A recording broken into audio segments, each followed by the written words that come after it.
네, 김태수 대표 통해서 여러 이슈들 함께 들어봤습니다. 그리고 산타가 미국뿐만 아니라 또 한국까지도 왔으면 좋겠습니다. 미국은 휴장을 했지만 그래도 여러 이슈들이 나왔습니다. 그래서 외신 네커 통해서 함께 하나씩 확인해 보도록 하겠습니다.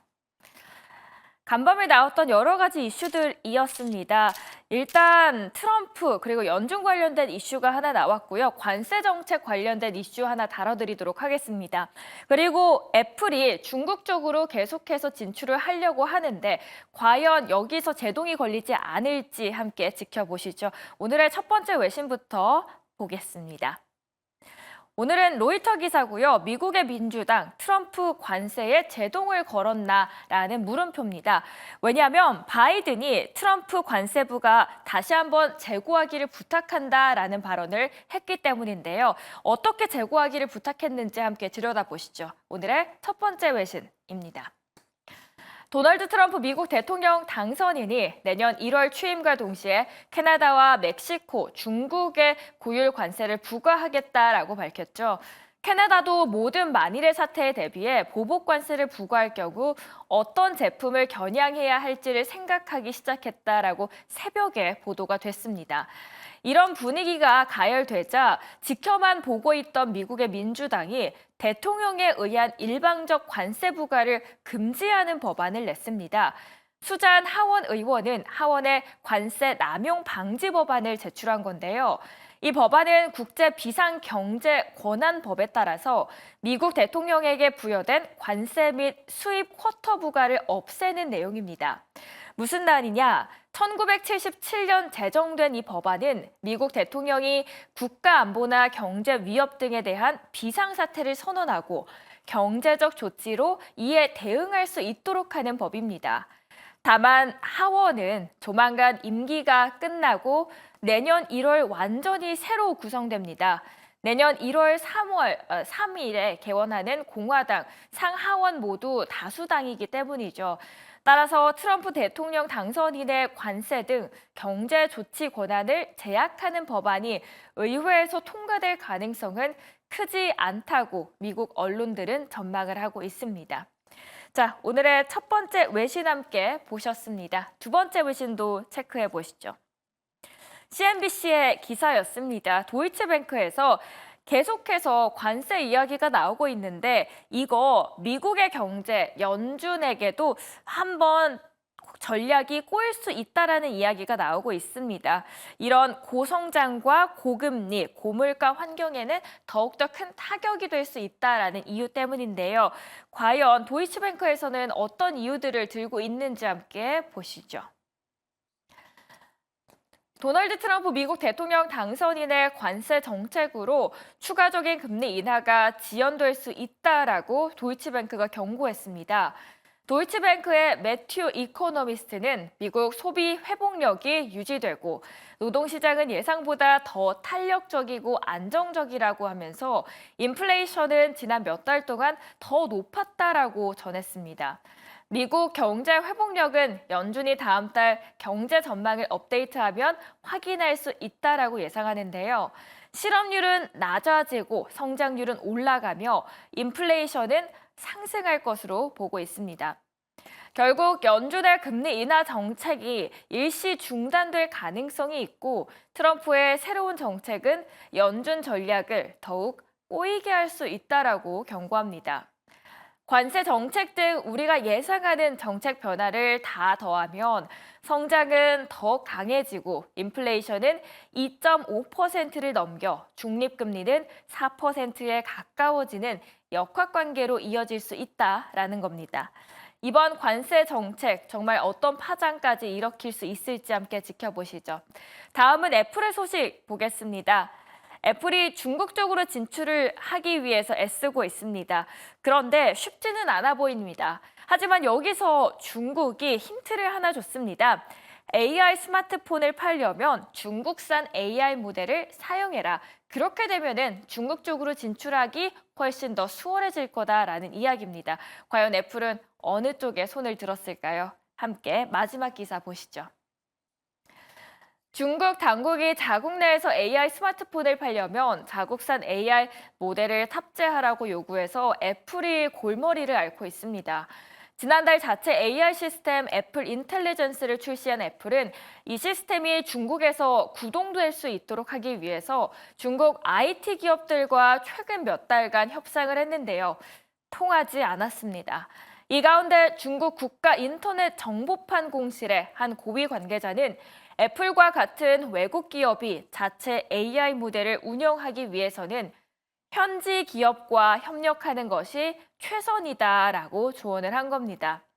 다시 말해서 해외 스마트폰 업체가 중국 기업의 검증된 LLM을 사용하는 것이 비교적 간단한 승인 절차가 될 것이다라고 하는 건데요.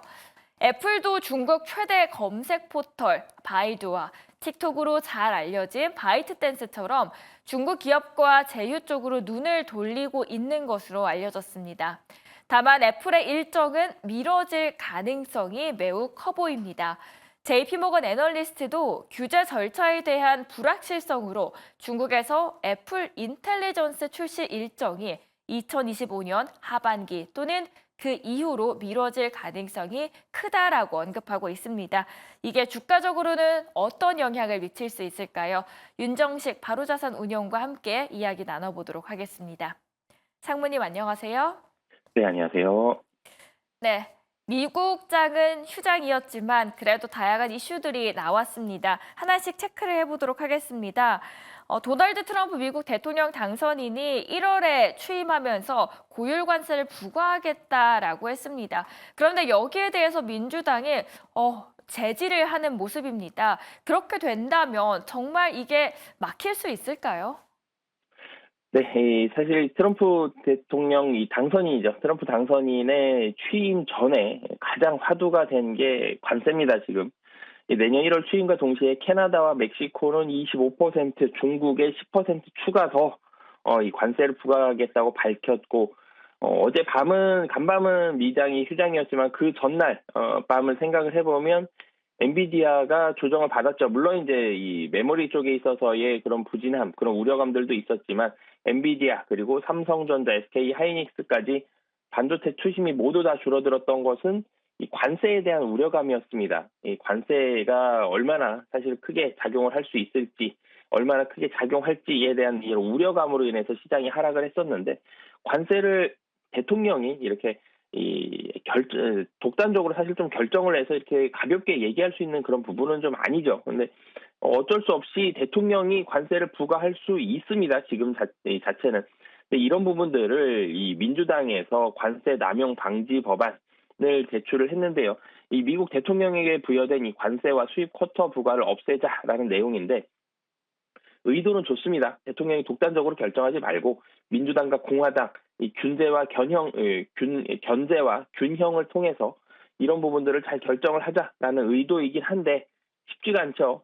지금 미국 이 상하원 의원 모두 다 공화당이 압도적으로 좀 많습니다. 그렇기 때문에 이 의회에서 결정을 한다 그러면 당연히 공화당이 우세를 할 거고요. 그러면 당연히 트럼프의 의지대로 될 가능성이 높기 때문에 의도는 좋았으나 민주당의 이런 이 대통령 관세 남용 방지 법안이 통과될 가능성은 상당히 좀 낮은 상황이다라고 보시면 되겠습니다. 의도는 좋았지만 통과될 가능성은 매우 희박해 보입니다. 이어서 관세에 대해서 하나 더 여쭤보려고 합니다. 도이치뱅크에서 이렇게 추가적인 관세를 할 경우에는 금리 인하에도 제재가 걸릴 수 있다라고 언급을 했습니다. 앞으로의 향방은 어떻게 될까요? 네, 지금 사실은 이 트럼프 당선인으로 인해서 여러 반도체, 뭐 아니면 자동차, 그리고 미국으로 수출하는 그런 기업들, 캐나다, 미국, 중국 기업들 다 골치 아픈데요. 근데 미국 내에서도 이 FOMC 파월 의장도 상당히 머리가 아플 것으로 보여집니다. 트럼프 관세를 부과를 할 가능성이 굉장히 높아 보이죠. 뭐 그렇기 때문에 이런 부분들 본다라면 물가가 올라가게 됩니다. 예를 들어서 중국에서 넘어오는 물건이 1,000원이었다. 근데 여기서 10%더 부과를 한다. 그럼 미국 내에서 판매하는 가격이 1,100원이 되거나요. 아니면 마진율을 좀 낮춘다고 하더라도 1,000원을 넘어가는 그런 가격이 나오게 되겠죠. 미국과 캐나다도 마찬가지입니다. 다른 나라에서 미국으로 넘어오는 물건들 가격이 전체적으로 올라가게 되겠죠. 미국 내에서 구매하는 소비자들 입장에서도 물건 가격이 올라갔기 때문에 인플레이션이 발생을 하게 되고 수입하는 물건들이 굉장히 많죠. 미국에 자체적으로 생산하는 물건보다 수입하는 물건이 훨씬 많습니다. 특히 생필품 쪽, 이제 소비자 물가 쪽에 있어서는 수입하는 물건들에 대한 가격에 대한 민감도가 상당히 높은 수준인데요. 이런 부분들, 이런 물가들이 다 같이 올라가게 되면서 고물가 환경이 되게 되죠. 지금 이 성장세도 좋아질 수 있습니다. 감세와 관세 등으로 인해서 성장세가 상당히 좋아질 수 있는데 고성장이면서 고물가다. 그럼 금리에 대해서 굉장히 이 고민을 많이 하게 되겠죠. 물가가 올라가면 금리를 올려야 되는데요. 여기에서 금리에 대한 결정하는 부분을 상당히 이 머리가 아파지기 때문에 연준에서 그래서 지금 금리에 대한 속도 조절이 좀 나오고 있죠.